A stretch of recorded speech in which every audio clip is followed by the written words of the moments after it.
Hi everyone, my name is Holly and today's video is all about me having read the book that you guys chose for me to read. I'm so sorry that this video took me so long to get to and film. This all happened at the beginning of December, and of course I also had to read the book, which I did. And it was so hard for me to keep it a secret for so long because I couldn't even update it on my Goodreads page because I didn't want any of you guys to find out what it was. So now on to 2019, this number 66 books.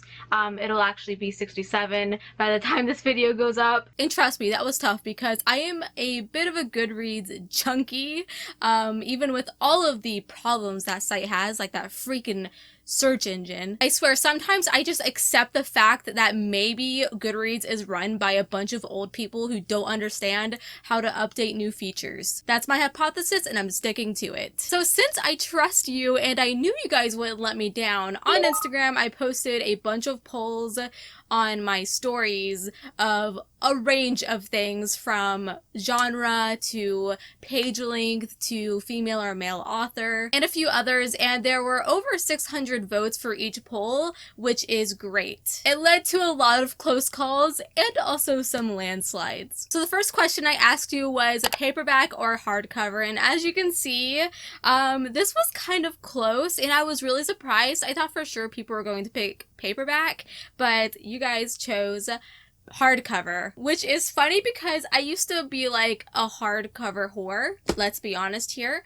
but lately, or like the past year, I have been collecting paperback. Adult fantasy is really hard to find in hardcover, so it had me a little worried. The next poll was under 300 pages or over 300 pages, and I kind of regret this one. I wish I would have put 400 instead. I don't know what I was thinking. 300 is a little bit too low, but this one was a landslide. It was 78% for over 300 pages. So a longer book. Great. The next poll was adult or YA, and it's really fun because at one point YA was winning. This one literally stayed 50-50 most of the time, and adult ended up winning. You guys know me too well. I was quite happy about that one. Up next, I had fantasy or sci-fi, and man, fantasy overwhelmingly won, which I'm kind of not surprised.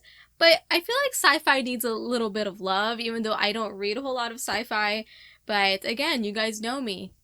I love my fantasy, so I mean, I was happy with that. Up next, I had you choose male author or female author, and I only put those two options because it's what I own the most. And female author won, which I was really excited about, but then with all of the other polls that were winning, it had me a little worried because I don't own a whole lot of female adult fantasy books. And then the last poll I had, I actually added it last minute. It totally wasn't part of the plan, but I decided to add newer release or an older release, and I thought for sure you guys were going to choose newer release, but it was 64% older release.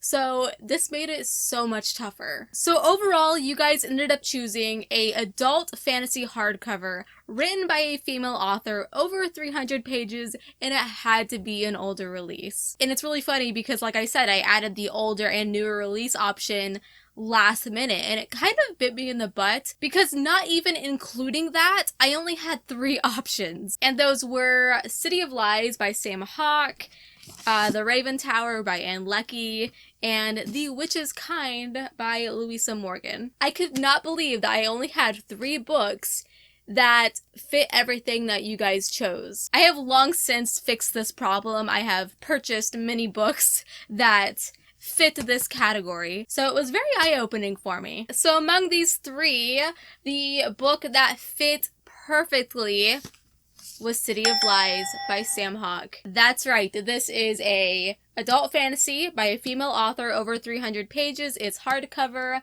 and it's the oldest release out of the 3. So let's talk about it. I was so incredibly excited that all of those questions that I asked you led to this book because I've owned it for a really long time and I am incredibly excited to read it. It has won many awards, including the winner of the Aurelius Award for Best Fantasy Novel of 2018, Australia's premier SFF Award, winner of the Ditmar Award for Best Novel, and winner of the Norma K. Hemming Award as well. So this book, we have Celesta, which is the city that this book takes place in. It's kind of a thinly disguised historic Venice setting, but it is unique on its own, especially since there is no historical accurate sexism. Women and men are treated as equal, and it's no big deal in this story. The plot is also really gripping. It's a mystery at its heart. In fact, I would argue that it's kind of like an Agatha Christie novel because somebody gets poisoned and then the city is under siege, which is something that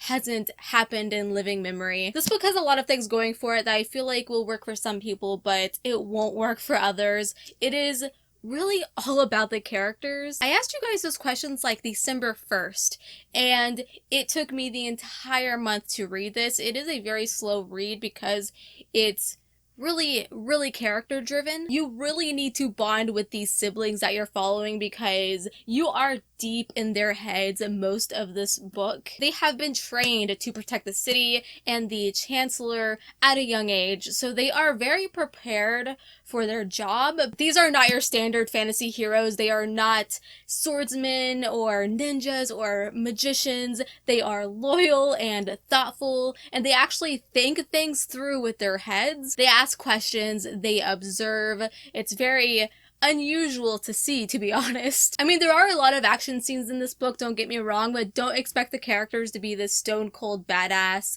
leaping and kicking some ass. They're more like ordinary people trying to survive desperate circumstances. Now, this book is definitely a gem in the sea of fantasy when it comes to characters having ailments like OCD, anxiety, and even disabilities in general, because they are portrayed sympathetically and with acceptance. And that was just a breath of fresh air. Either the author goes through some of these herself, or she really researched them, or even both. I think the best thing about this book, and it's not even related to the main plot line, is the superb characterization. One of the most common negatives about this book is the characters being the same, but I personally found them to be vastly different. Also, this is a very long book, and I mostly found myself very engaged the whole time.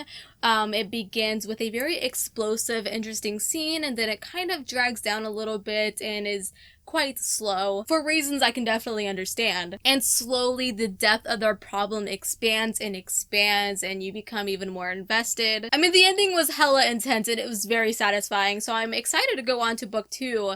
But if slow burn is not your thing and you want to go into a fantasy that's going to really thrust you into some action, then maybe this one won't be for you. There was a lot for the reader to absorb as the characters are trying to figure out this mystery, and it was really nice to read an adult fantasy that wasn't all grim and bleak and depressing. Overall, I ended up giving this one a 3.75 out of 5 stars. I really did enjoy it, so thanks for choosing it for me. So that is it for today's video. I am so sorry this took me so long to film, but go ahead and follow me on Instagram because I might do this again. You guys chose such a nice book that I really trust you. Go ahead and subscribe. I upload videos every single week. In fact, I am going to be uploading twice a week. Don't hold me to it, but I have so many videos that I need to put out. So twice a week, Wednesdays and Saturdays is hopefully going to be my schedule. So until we meet again, happy reading.